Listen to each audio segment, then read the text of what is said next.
Do you not? Yet my meaning is scarcely obscure. If men were true to their immortal instincts and to the God that made them, if they were generous, honest, fearless, faithful, reverent, unselfish, if women were pure, brave, tender, and loving, can you not imagine that in the strong force and fairness of such a world, Lucifer, son of the morning, would be moved to love instead of hate? That the closed doors of paradise would be unbarred, and that he, lifted towards his Creator on the prayers of pure lives, would wear again his angel's crown? Can you not realize this, even by way of a legendary story? Why, yes, as a legendary story, the idea is beautiful, I admitted, and to me, as I told you once before, quite new. Still, as men are never likely to be honest or women pure, I'm afraid the poor devil stands a bad chance of ever getting redeemed. I fear so too. And he eyed me with a curious derision.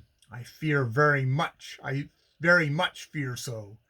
And his chances of being so slight, I rather respect him for being the arch enemy of such a worthless race. He paused a moment, then added, I wonder how we have managed to get on such an absurd subject of conversation. It is dull and uninteresting, as all spiritual themes invariably are.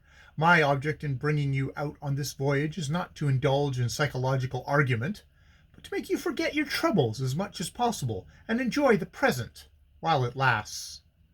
There was a vibration of compassionate kindness in his voice, which at once moved me to an acute sense of self-pity, the worst enervator of moral force that exists. I sighed heavily. Truly, I have suffered, I said, more than most men, more even than most millionaires deserve to suffer, declared Lucio, with that inevitable touch of sarcasm which distinguished some of his friendliest remarks. Money is supposed to make amend to a man for everything, and even the wealthy wife of certain Irish patriot has not found it incompatible with affection to hold her money bags close to herself while her husband has been declared a bankrupt. How she has idolized him, let others say. Now, considering your cash abundance, it must be owned that the fates have treated you somewhat unkindly. The smile that was half cruel and half sweet radiated in his eyes as he spoke, and again a singular revulsion of feeling against him moved me to dislike and fear. And yet, how fascinating was his company! I could not but admit that the voyage with him to Alexandria on board the Flame was one of the positive enchantment and luxury all the way. There was nothing in a material sense left to wish for. All that could appeal to the intelligence or imagination had been thought of on board this wonderful yacht which sped like a fairy ship over the sea. Some of the sailors were skilled musicians, and on tranquil nights or at sunset would bring stringed instruments and discourse to our ears the most dulcet and ravishing melodies. Lucio himself, too, would often sing, his luscious voice resounding, as it seemed, over all the visible sea and sky, with such passion as might have drawn an angel down to listen. Gradually my mind became impregnated with these snatches of mournful, fierce, or weird minor tunes, and I began to suffer in silence from an inexplicable depression and foreboding sense of misery, as well as from another terrible feeling to which I could scarcely give a name, a dreadful uncertainty of myself, as of one lost in a wilderness and about to die. I endured these fits of mental agony alone, and in such dreary burning moments believed I was going mad. I grew more and more sullen and taciturn, and when we at last arrived at Alexandria, I was not moved to any particular pleasure. The place was new to me, but I was not conscious of novelty. Everything seemed flat, dull, and totally uninteresting. A heavy, almost lethargic stupor chained my wits, and when we left the yacht in harbor and went on to Cairo, I was not sensible of any personal enjoyment in the journey, or interest in what I saw. I was only partially roused when we took possession of a luxurious dabbata, which, with a retinue of attendants, had been specially chartered for us, and commenced our lotus-like voyage up the Nile. The reed-edged, sluggish yellow river fascinated me. I used to spend long hours reclining at full length in a deck chair, gazing at the flat shores, the blown sand heaps, the broken columns and mutilated temples of the dead kingdoms of the past.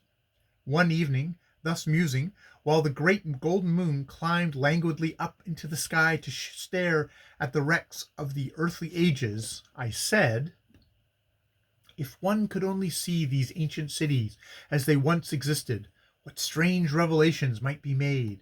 Our modern marvels of civilization and progress might seem small trifles after all, for I believe in our days we are only rediscovering what the people of old time knew. Lucio drew his cigar from his mouth and looked at it meditatively. Then he glanced up at me with a half smile. Would you like to see a city resuscitated? He inquired. Here, in this very spot, some 6,000 years ago, a king reigned, with a woman not his queen but his favorite, quite a lawful arrangement in those days, who was as famous for her beauty and virtue as this river is for its fructifying tide. Here civilization had progressed enormously, with the one exception that had not outgrown faith. Modern France and England have beaten the ancients in their scorn of God and creed, their contempt for divine things, their unnameable lasciviousness and blasphemy. This city, and he waved his hands towards a dreary stretch of shore where a cluster of tall reeds waved above the monster fragments of a fallen column, was governed by the strong, pure faith of its people more than anything, and the ruler of social things in it was a woman.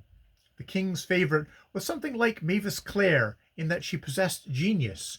She also had the qualities of justice, intelligence, love, truth, and a most noble unselfishness. She made this place happy. It was a paradise on earth while she lived. When she died, its glory ended. So much can a woman do if she chooses. So much does she not do in her usual cow-like way of living. How do you know all this you tell me of? I asked him. By study of past records, he replied. I read what modern men declare they have no time to read. You are right in the idea that all new things are only old things reinvented or rediscovered. If you had gone a step further and said that some of man's present lives are only the continuation of their past, you would not have been wrong. Now, if you like, I can, by my science, show you the city that stood here long ago, the city beautiful, as its name is, translated from the ancient tongue. I roused myself from my lounging attitude and looked at him amazedly. He met my gaze unmoved. How can you show it to me? I exclaimed. How can you do such an impossible thing? Permit me to hypnotize you, he answered. Permit me to hypnotize you, he answered, smiling. My system of hypnotism is, very fortunately, not yet discovered by meddlesome inquirers into occult matters, but it never fails of its effect. And I promise you that you shall, under my influence, see not only the place, but the people. My curiosity was strongly excited, and I became more eager to try the suggested experiment than I cared to openly show. I laughed, however, with affected indifference. I am perfectly willing, I said. All the same, I don't think you can hypnotize me. I have too much a strong will of my own. At which remark I saw a smile, dark and saturnine, hover on his lips. But you can make an attempt. He rose at once and signed to one of our Egyptian servants. Stop the daheba, Azima, he said. We will rest here for the night. Azima, a superb-looking Eastern in picturesque white garments, put his hands to his head in submission and retired to give the order. In another few moments the dahabe had stopped. A great silence was around us. The moonlight fell like yellow wine on the deck. In the far distance, across the stretches of dark sand, a solitary column towered so clear-cut against the sky that it was almost possible to discern upon it the outline of a monstrous face. Lucio stood still, confronting me, saying nothing, but looking me steadily through and through with those wonderful, mystic, melancholy eyes that seemed to penetrate and burn my very flesh. I was attracted as a bird might be to the basilisk eyes of a snake. Yet I tried to smile and say something indifferent. My efforts were useless. Personal consciousness was slipping from me fast. The sky, the water, and the moon whirled round each other in a giddy chase for precedence. I could not move, for my limbs seemed fastened to my chair with weights of iron, and I was for a few minutes absolutely powerless. Then, suddenly, my vision cleared, as I thought.